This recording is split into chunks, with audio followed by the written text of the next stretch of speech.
Hey gang, Ronan here. As you can see in this game, I am playing the Tier 9 Östergötland, a ship that has become something of a favorite of mine.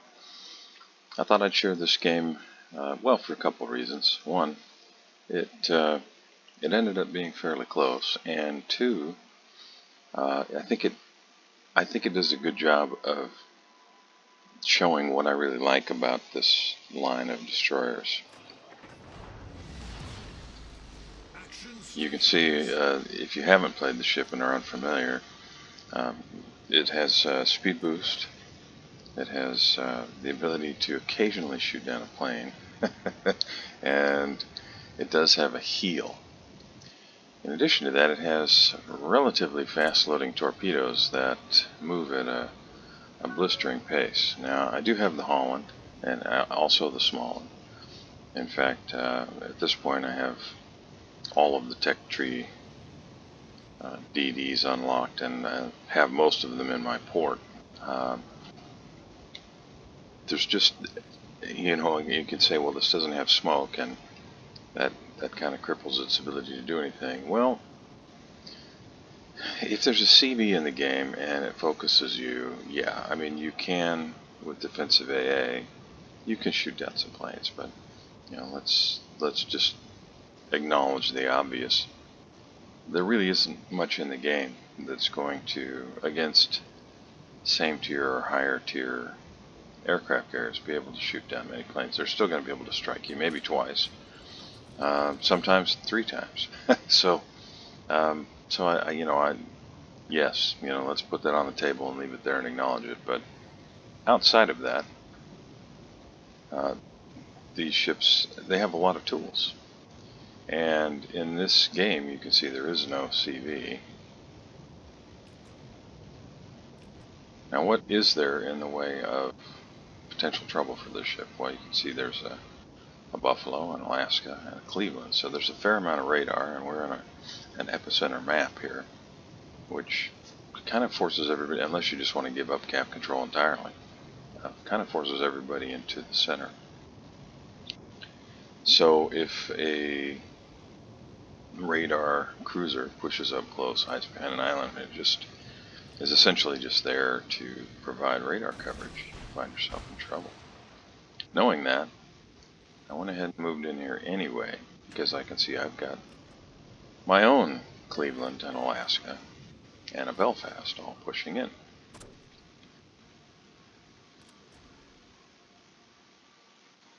Now, why did I throw those torpedoes out there? Were those preemptive torpedoes? Well, kind of. You could see that I had the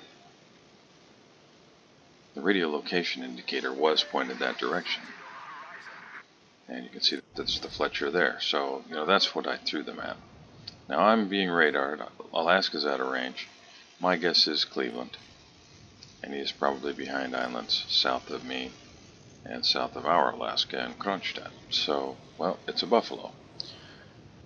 Cleveland a little farther back. So, that's where I was talking about, just a different ship. No one is shooting at me, so I'm not going to panic. Now you can see that the enemy Fletcher is just about dead. But our boys, for whatever reason, missed the opportunity to finish him. Maybe he backed behind the island, making it impossible. And I opt to stay close. Now that Cleveland on our team, I don't know what the heck he was thinking moving in this close. See his name there, worst gamer ever. Maybe that has something to do with it.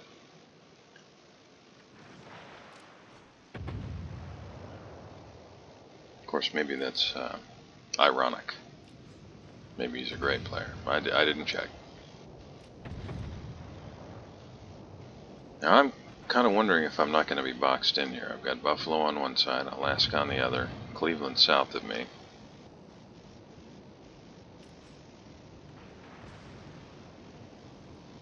And we lose in Iowa to the enemy Thunderer. So we're 4 minutes, 11 seconds in. We lose our first ship. It's in Iowa. Looking at the mini-map, he overextended a little bit. Now Bismarck is reversing. I'm hoping he will continue to reverse. And our Alaska draws blood for our team, taking out that buffalo that was so much trouble, which makes me feel a lot better. Now, what I'm doing right now is a little bit risky. I am essentially broadside to a location where I know there's a DD, but I'm trying to continue to contest this cap. I don't want to give them the points. And you can see he's, you see the little indicator that says located. Managed to catch the Bismarck napping.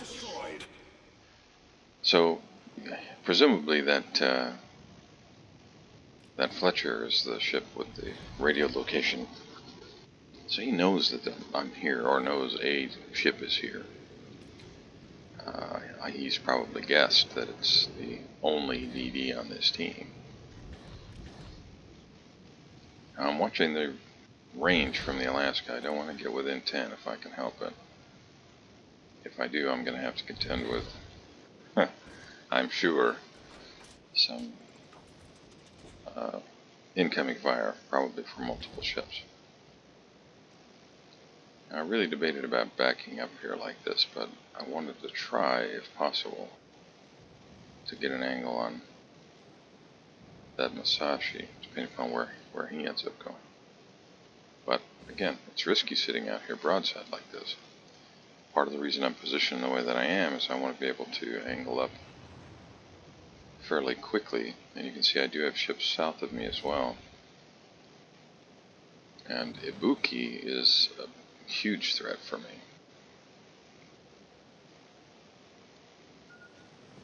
And yeah, I'm going to eat a torpedo here.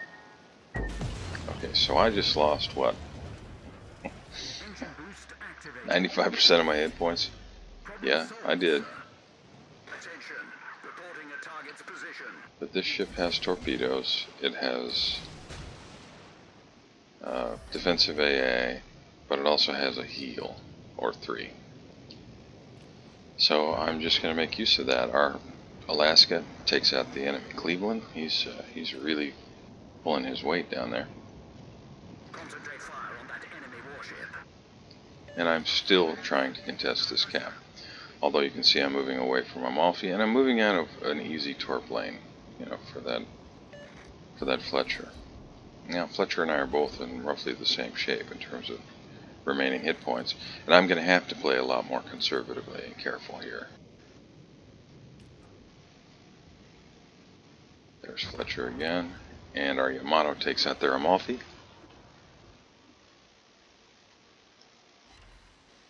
Concentrate fire on the designated target. I think I caught that Montana down there with a torpedo, which is flooding.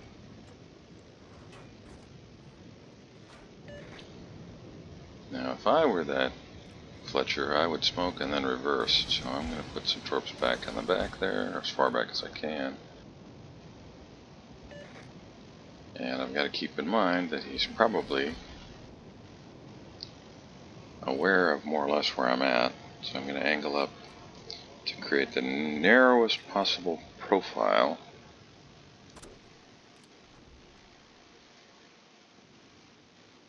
To minimize the possibility of getting hit by another torpedo. If I get hit with another one, my ship is going to sink.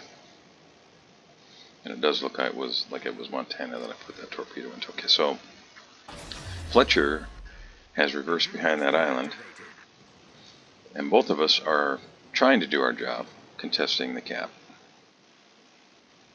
Now, fortunately for me, my team is not afraid to get into these cap circles. Our Republic, or however you want to pronounce it, managed to take out their Kremlin. They're down 5 ships. We're only down 3. We have a 185-point lead. Things are looking fairly good. And then we lose our curve first, who pushed up.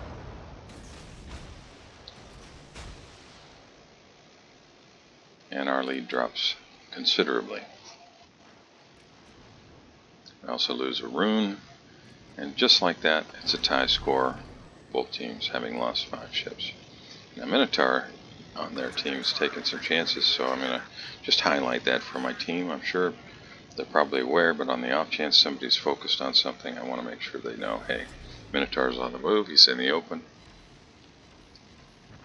I do manage to land a few on the Musashi. And Republic, yeah, definitely, he was paying attention, finishes off that Minotaur who got out in the middle of everything, really. Tempted to open up here, but if I give away my position, I won't get a chance to throw torpedoes at him again. Well, at least I have much less chance of catching him. You can see I've moved to the wide spread of torpedoes, which for the European DD line is a little bit different. But I want to make sure I land one on him, at least one.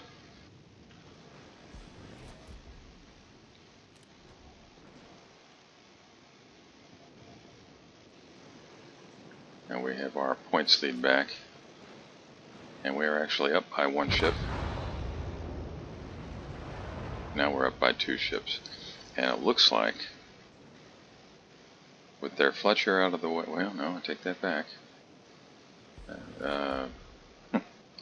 Hanging on by a thread, the Fletcher has left the center cap, but we have ships in the second ring and also the third ring, so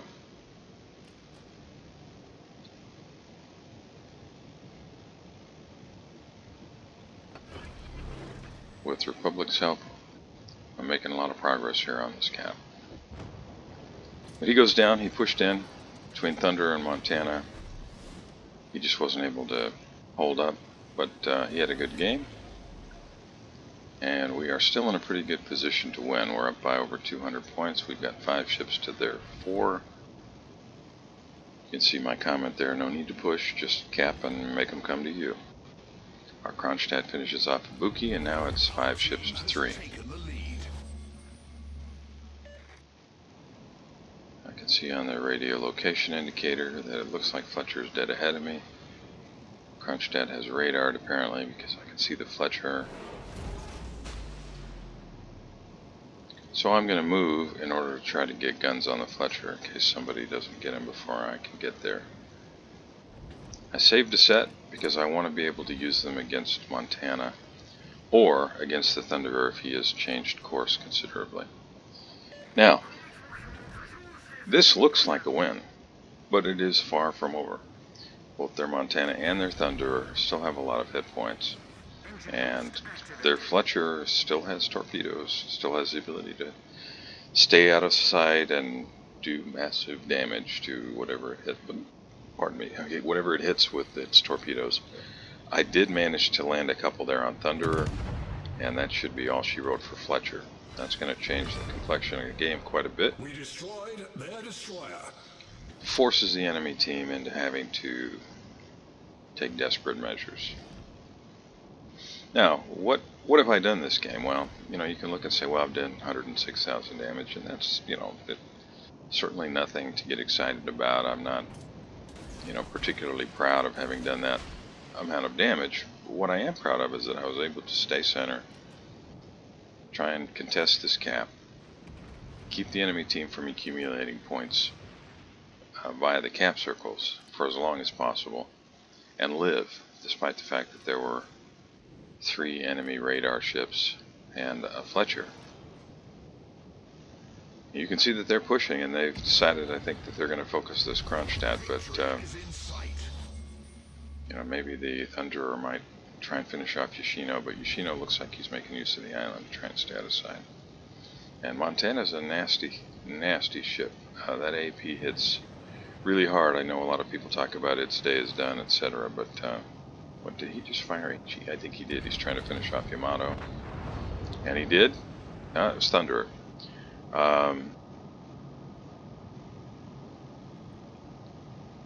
Now why am I traversing this way? Because I want him to think that I'm still north. Victory is in sight.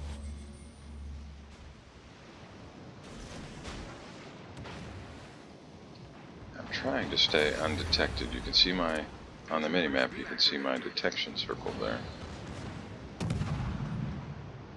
it looks like he might run out of where my torpedoes are at, so I'm firing, hoping he'll turn his ship a little bit this way. I do manage to land a couple of torpedoes on him, and he's decided he's going to focus me rather than shooting at the Kronstadt. And he's going to do some damage here. Yeah, that hurt. He's still got the rear turrets, and he fires those. I managed to survive. Kronstadt moves in close, knowing Montana has already fired. Going for a ram, it is quite apparent. But that does not work out. Montana gets off another volley, but I managed to get behind the island. Now, Montana's going to probably move south. Its way's pointed right now. I can't imagine he'll turn back the other way and show broadside to the Massachusetts. And that's going to create an opportunity for me. You can see the Thunderer is gone. It's just the Montana, and this is really all over but the shouting. It's been a fun game. Yes, I sat in the center cap, and you know, from that perspective, not particularly exciting. But it's been fun, and I think I'm going to be able to finish off this Montana here. He doesn't have a whole lot of choice. He has to keep moving in that direction, or he's going to get smacked around by those ships that he can see. I'm just going to throw it in reverse, and this thing's going to be over. Thank you very much for joining me to watch this. I really appreciate it. If you liked this video or any of my others, please like and consider subscribing. I really appreciate you being here, and I'll see you next time.